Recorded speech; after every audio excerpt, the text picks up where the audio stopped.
আজি মই মোৰ এডেনিয়ামবিলাক কেনেদৰে ৰিপৰ্টিং কৰিলোঁ তাক আপোনালোকক দেখুৱাব বিচাৰিছোঁ। এইটো মোৰ এডেনিয়ামৰ 1.5 বছৰীয়া পুলি আৰু ডাঙৰ পুলিও আছে।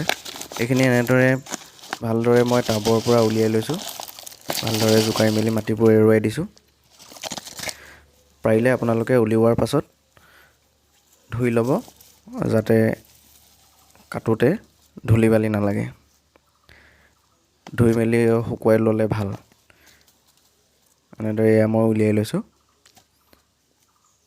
উলিয়াই লোৱাৰ পাছত এখন চোকা কটাৰীৰে তাত চেনিটাইজ কৰি এই এনেকুৱা শিপাবিলাক মই কাটি দিছোঁ, আৰু যিবিলাক সৰু সৰু শিপা আছিলে সেইখিনিও কাটি দিছোঁ।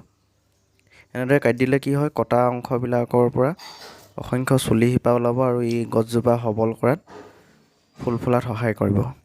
আৰু এই পৰামৰ্শখিনি পাইছোঁ মই আমাৰ পুণ্যধৰ সন্দিকৈদেৱৰ পৰা। ইয়াত যিমানবিলাক এনেকুৱাকৈ ওলাই গৈছে সেইখিনি চব মই কাটি দিম।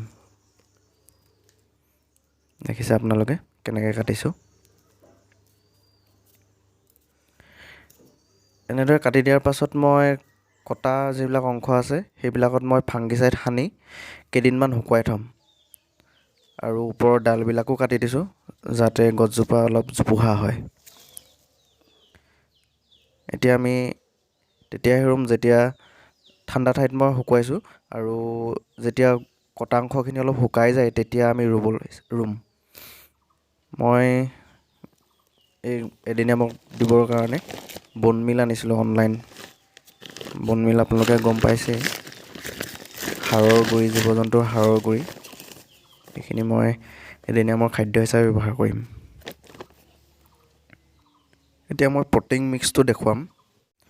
ইয়াত আছে 60% বালি, 20% ভালদৰে শুকুৱাই লোৱা গোবৰ, 10% মাটি, বাকীখিনি আছে ধানৰ পতান, এঙাৰ, বনমিল আৰু লগতে ফাংগিচাইড।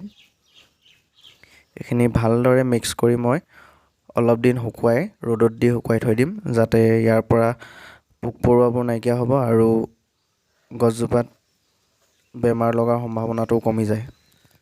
এইখিনি মোৰ ৰুবলগীয়া টাবখিনি ইয়াত মই ভালদৰে ফুটা কৰি ল'লোঁ সৰহকৈ, আৰু তলত এনেদৰে শিল পাৰি লৈছোঁ অলপ ডাঠকৈ, আৰু শিলৰ ওপৰত দি দিম এঙাৰ। এঙাৰৰ লগতে অলপ ছাইও মিক্স হৈ আছে। এনেদৰে কৰিলে তলৰ পৰা ভেঁকুৰ উঠাৰ সম্ভাৱনাটো কম হয় বুলি কয়।